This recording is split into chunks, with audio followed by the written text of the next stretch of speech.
Kahit may kung ano-anong intriga at isyong kinakaharap, mukhang hindi talaga lalayasan ni Vice Ganda ang ABS-CBN.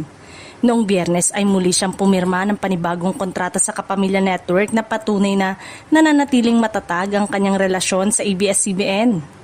Mananatili rin si Vice Ganda sa It's Showtime kahit nagkaroon na naman ng kontrobersya ang programa matapos umanong makatanggap ng mga reklamo mula sa ilang netizen sa Movie and Television Review and Classification Board o MTRCB. Isinagawa ang contract signing ni Vice sa Rockwell, Makati City. Sa naging panayam kay Vice, ibinahagi niya na bukod sa kanyang mga proyekto sa ABS-CBN ay meron din siyang gagawing proyekto sa GMA7.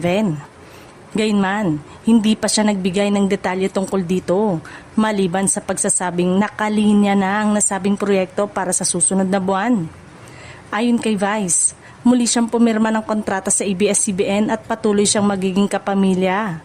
Aniya, malaking bagay para sa kanya ang manatiling bahagi ng network at masaya siya sa patuloy na pagtitiwala ng kanyang mga boss.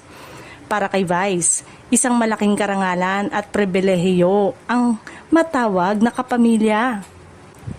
Binigyang diin ni Vice na kahit saang platform siya mapabilang o kahit saan mapanood ang kanyang mga susunod na proyekto, mananatiling kasama niya ang ABS-CBN. Sinabi niya ang network ang patuloy na gumagawa at nagsusupply ng malalaking content sa iba't ibang platform. Kaya masaya siyang isa pa rin siya sa mga artistang napipili para maghatid ng mga proyekto sa publiko. Dahil dito, marami na naman ang napaisip kung posible kayang muling buhayin ang dating sikat na programa ni Vice na Gandang Gabi Vice o GGB, lalo na't may nabanggit siyang proyekto sa GMA7. May mga nag-iisip na maaaring maging collaboration ito ng ABS-CBN at GMA7, ngunit sa ngayon ay wala pang kumpirmasyon mula sa magkabilang panig kung kabilang nga sa mga bagong proyekto ni Vice ang pagbabalik ng GGV.